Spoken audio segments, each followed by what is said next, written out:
Seguimos hablando de la aplicación de las vacunas en el mundo y es que Transparencia Internacional considera que la inoculación de los políticos que se han saltado su turno es corrupción, puesto que supone usar su poder para fines privados. Además resaltan que la pandemia ha ocasionado despilfarro en el gasto, irregularidades en la contratación de los servicios para atender la emergencia sanitaria. En esta parte nos acompaña el politólogo Manuel Villoria, es miembro de la Dirección de Transparencia Internacional en España. Ahí está en pantalla. Bienvenido, buena noche para usted. Hola, buenas, encantado. Es un gusto. Señor Villoria, lo primero, ¿por qué consideran que el hecho de que un político se vacune podría terminar siendo corrupción? Sí, es una buena pregunta porque, claro, esto hay que entenderlo quizás en el marco de los debates que estamos teniendo en España, ¿eh?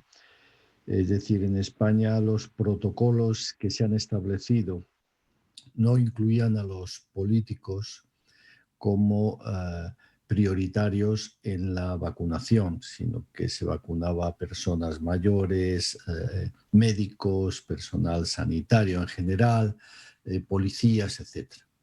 Claro, ha habido casos en los que determinados políticos, pues tal vez abusando de su posición, del conocimiento que tenían de la existencia de vacunas, pues se han vacunado indebidamente.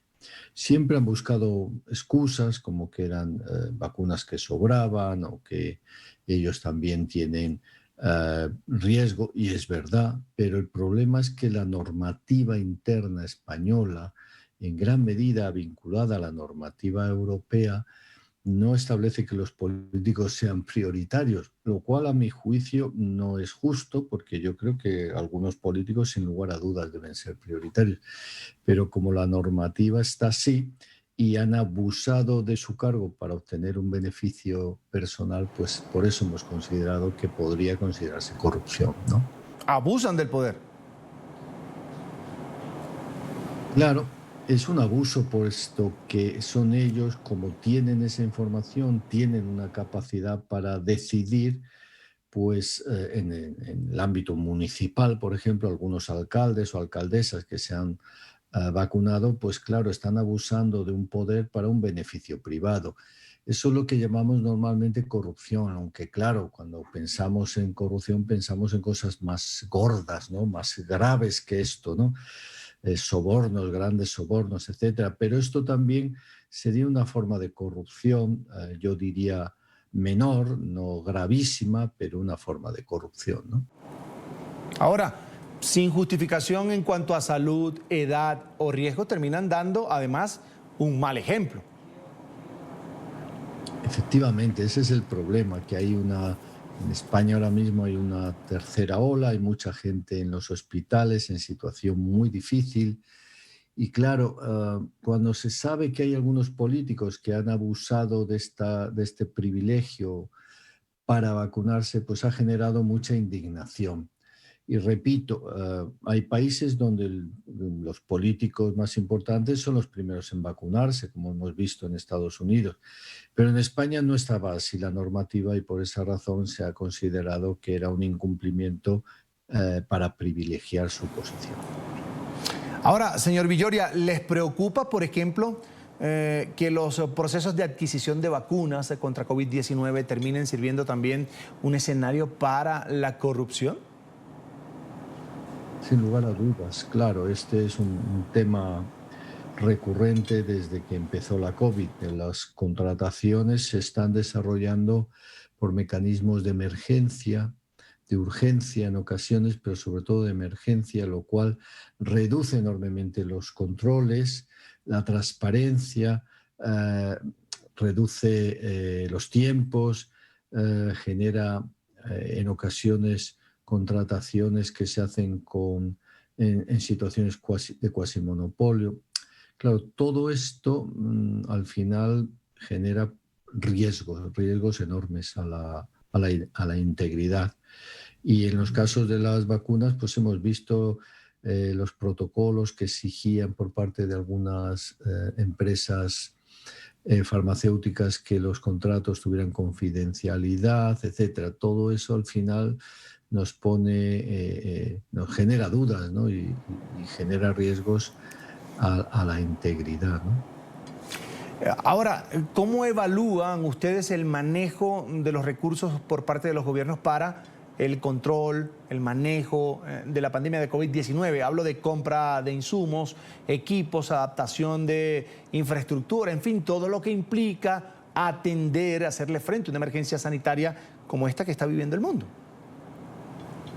Bueno, yo creo que en todo el mundo los informes de Transparencia Internacional vienen a decir que la crisis de la COVID ha sido una crisis también de la corrupción, una crisis de corrupción, puesto que tenemos una enorme cantidad de datos de todo el mundo de la existencia de actuaciones gravemente corruptas, es decir, compras ficticias, compras a empresas que se sabía que no podían prestar el servicio, pero que estaban de alguna forma, ah, eran propiedad de algunos amigos de las personas del gobierno, etcétera. Hemos visto muchísimos casos.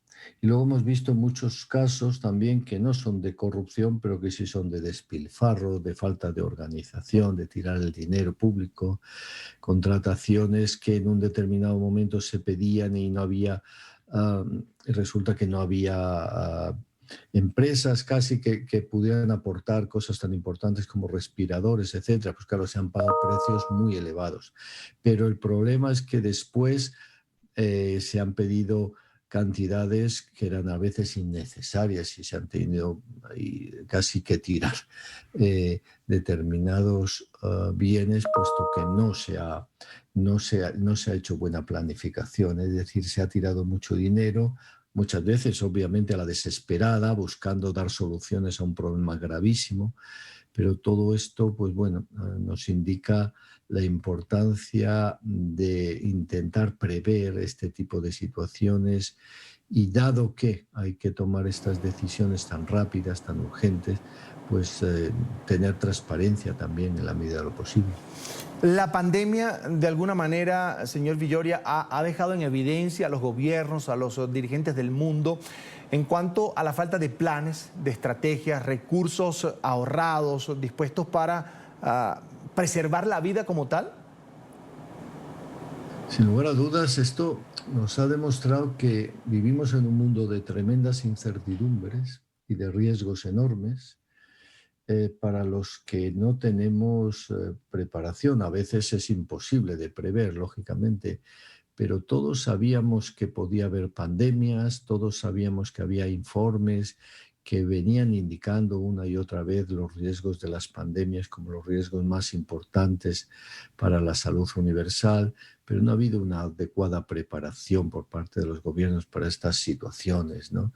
Entonces, bueno, yo entiendo que si cae un meteorito es algo imprevisto y puede ser terrible, pero sobre estos temas ya tenemos datos de que puede haber pandemias, de que puede haber problemas con las irradiaciones del sol, podemos ver riesgos en muchísimos ámbitos que hay que ir previendo y los gobiernos deben tener planes ya preparados para actuar en estos casos sin que nos pille de improviso y al final se tomen decisiones inadecuadas y sobre todo decisiones tardías que cuestan la vida a la gente. Permítame una última consulta. Cuando se minimiza el impacto de la pandemia, como pasó con Donald Trump en los Estados Unidos y sigue pasando, según algunos analistas, con el presidente de Brasil, Jair Bolsonaro, ¿cómo califican ustedes este tipo de posturas? Bueno, son irresponsables y son en ocasiones pueden llegar a ser criminales, es decir, afectan a la vida de muchos miles de personas y no están basadas en ningún dato científico mínimamente riguroso y no se basan en hechos ciertos. En consecuencia, este tipo de irresponsabilidades por parte de los gobernantes son actos al final criminales que deberían ser sancionados de alguna manera, sobre todo cuando, repito, no es un caso de incompetencia o es un caso de algún error material, sino que son decisiones bastante sólidas, continuadas, eh, eh, implementadas de forma voluntaria, que se basan en actuación, en hechos falsos, que se basan en intereses personales, que se basan en intereses electorales, y eso es terrible porque han puesto por delante su interés privado sobre la vida de la gente, ¿no? Es Manuel Villoria, miembro de la Dirección de Transparencia Internacional en España. Gracias por habernos acompañado hoy aquí en la tarde de NTN 24. Una muy buena noche para usted en España. Muy bien, gracias.